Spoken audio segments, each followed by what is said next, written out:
think so. Just keep the ball moving.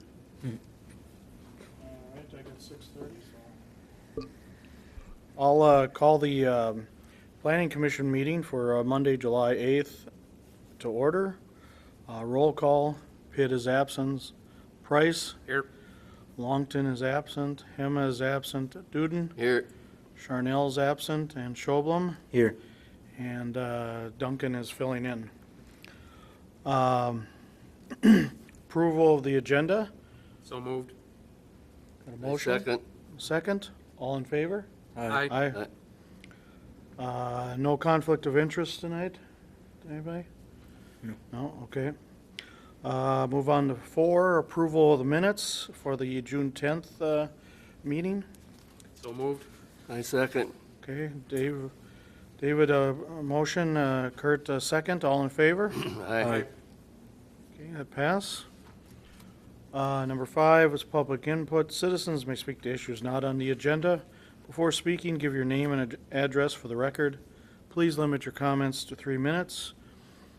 As I see no one here to comment on anything that's not on the agenda, we'll move on to public hearing, which is a variance and amendment to Chapter 152 sign regulations.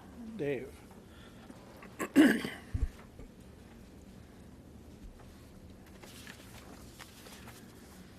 We have a combined public hearing tonight for a single project at Brewster's.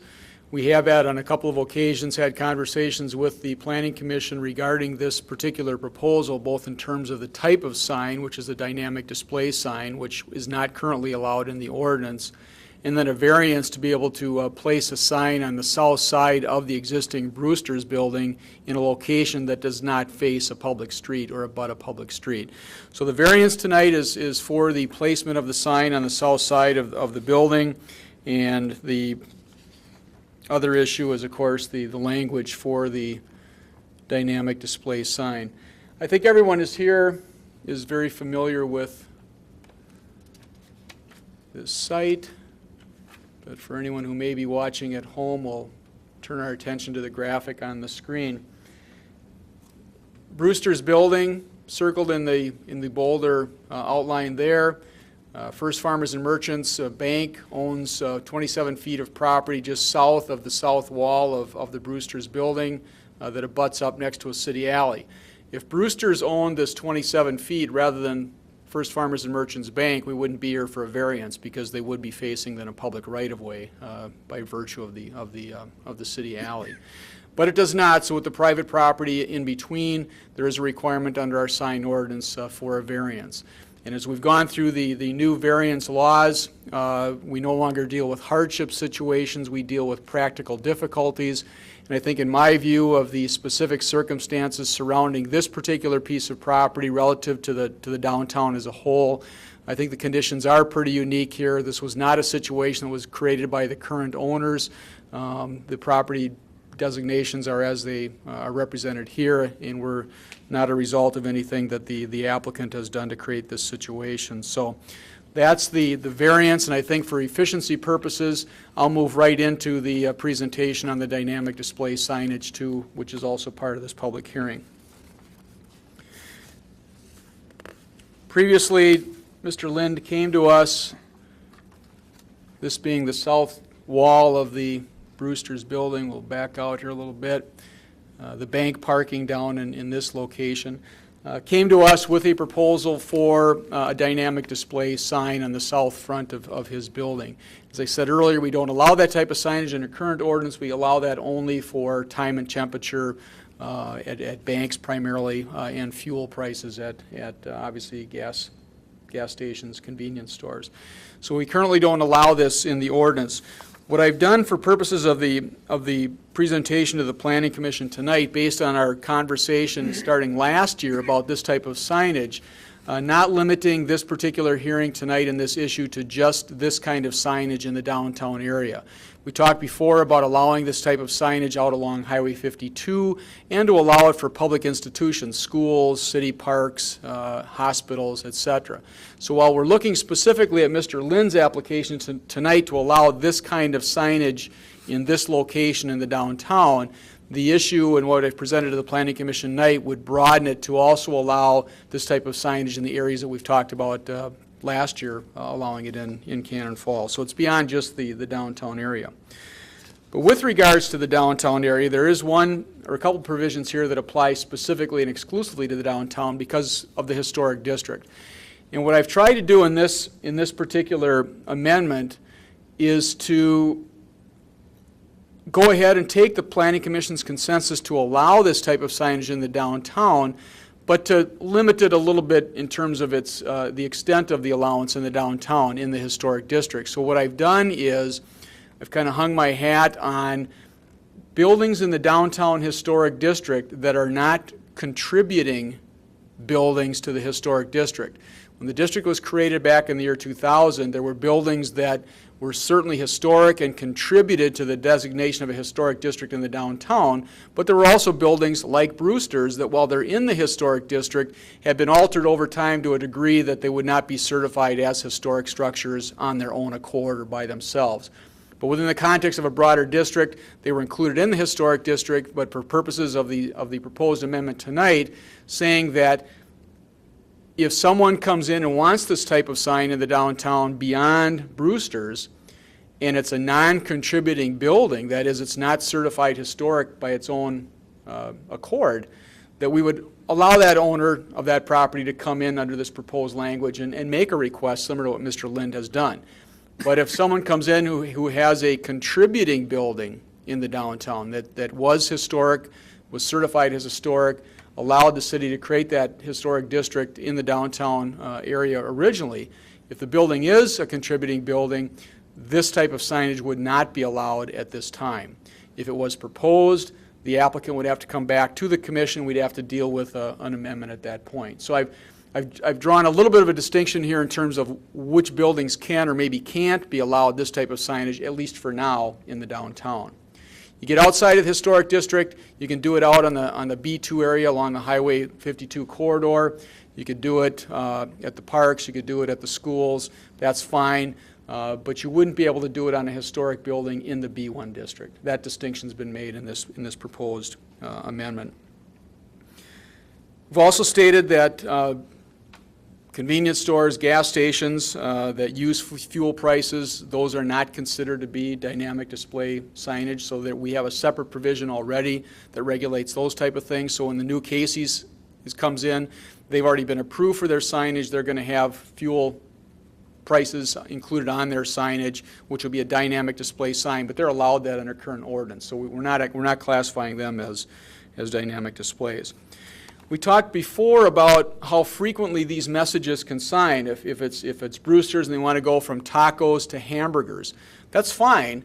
They can do that under this revised or under this proposed language, but they can change those, in this case, every 5 minutes. We talked about 20 minutes before, and I think the consensus was that's too long. So I've kind of narrowed it down to a 5-minute duration. So every 5 minutes, or not more than every 5 minutes, the sign verbiage can change from, in this case, tacos to hamburgers, or something to something. So I've narrowed it down from 20 minutes to 5 minutes based on what we talked about before.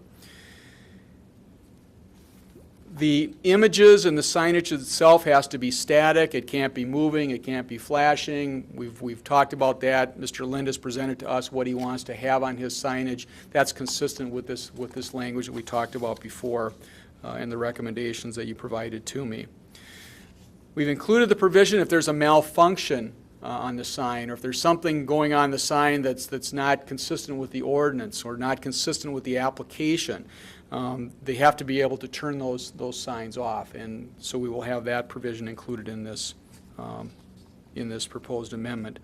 And then the final thing is the brightness standards. We talked before about having concerns, even in this instance, from residential properties further south, a block south, the apartments, of having a sign like this that's so bright that it's offensive to the surrounding neighbors or the interests, in this case, of residential property owners in the neighborhood. So there will be a brightness standard, too, that will have to be monitored by the city, and if there is a problem, to be enforced by the city. The final thing with regards to the historic district, if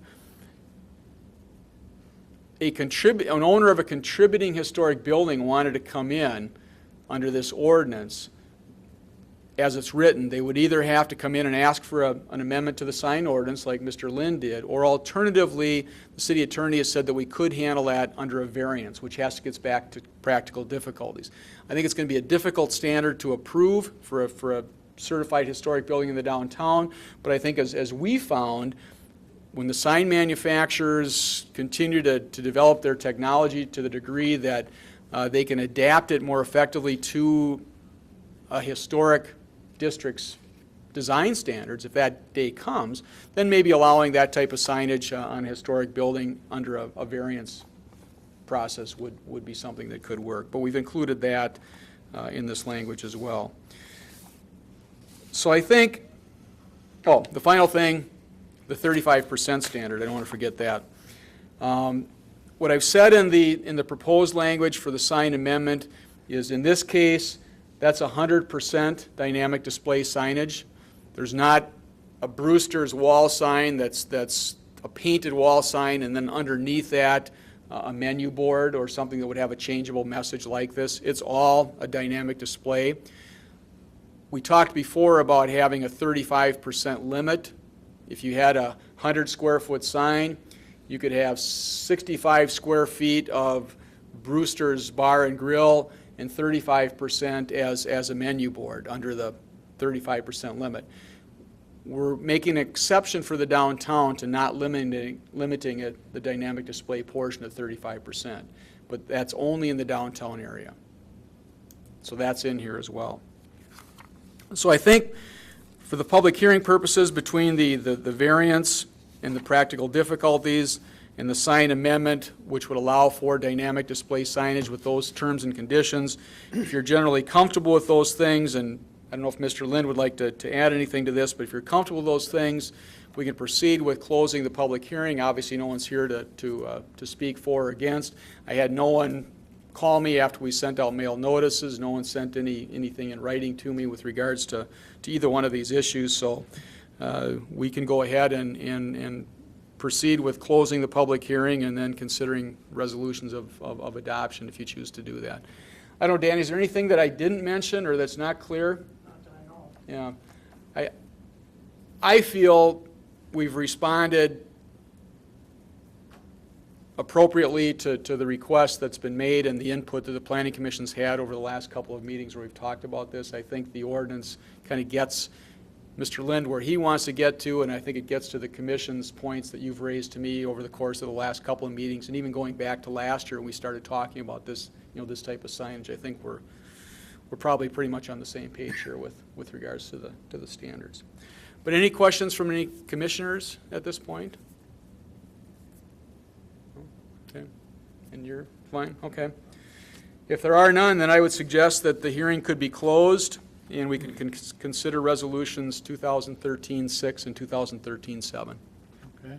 As there is no one to comment in the audience, I will now close the public hearing, and we can move on to, I suppose we should take these as two different items. First, Resolution 2013-6, the variance for 115 4th Street South. If anybody has any questions or comments, please do so. Otherwise, we'll take a motion to approve. I move we accept this resolution number 2013-6.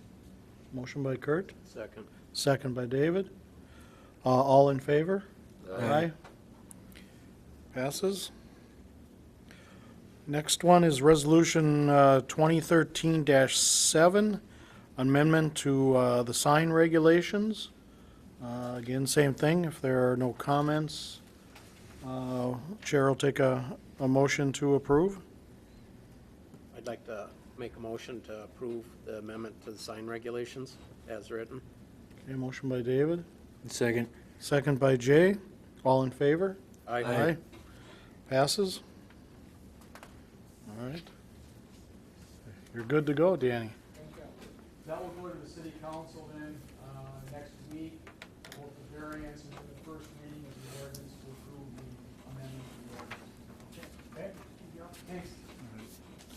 Next item on the agenda, Planning Commission member comments. Anybody have anything to say this evening? I got a question. How do we make out on the, oh, Picture wall. Painting? the murals? Oh, haven't seen, I know there's been preparation on the walls to begin work on that. I haven't seen a specific depiction of the two yet. Looks like they're tearing up a lot of dirt south of town Yeah. on my way home. They had groundbreaking today on the interchange project, that was this morning, Forgot about that. so they're going full steam ahead. Dr. Molinar's building looks pretty good. Looks good. The paving will be completed before July 22nd for the balance of the road. The lot's been paved, the right turn lane's been paved. We took a separate quotation on the paving of the balance of the street, and that'll be completed before he opens. And what is his date of opening? He's saying now late July, maybe August 1st or so. Okay. A couple weeks. All right. Anyone else? Lawrence's are pretty well wrapped up out there now too then. Lawrence's are open now and producing, so that's good. Casey's has got all the footings done and working on the underground plumbing now, so they're moving forward and starting to take shape there. So, yeah.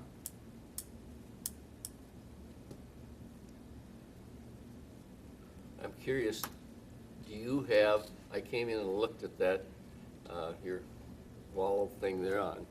We've gotten elevations of the new hospital, we've gotten plans of the new hospital, we've seen plots of the area that they own, in fact, in a big sheet last month. Yep. But we've never seen, or I have never seen, where the hospital is on that plot of land. And I looked up there and I didn't see it there either. I actually have, I actually have, not with me, but we have an aerial that will show the exact location of the hospital. The building. It's going to be, Kurt, right in here. So here's Grandpa's garage here, where you see a lot of the excavation going on right now. It's in here. The hospital will be built right up in this location. Isn't it pretty close to that house that sits up there at the end of the road? It's to the, on the west side of 67th Avenue Yep. Way. Yeah, it's to the west of that, west of the house. And they're actually using the house for their construction location. Are they running into rock and crushing rock up there? What's that pile? They had, I'm not sure which pile you're speaking of, but I Oh. know that when they did the excavation, everything went better than expected. So they avoided rock, actually took a lot of sand material that we can. Okay, that's reuse probably it. the little mountain we see from, Yeah, yeah. They retained much of the sand and the material that they took out, and they'll be reusing that. So, yeah, the excavation went really well. great. Yep. Anyone else? I'm good. If not, I'll take a motion to adjourn. I so move. Second? All in favor? Aye. I All right. Thank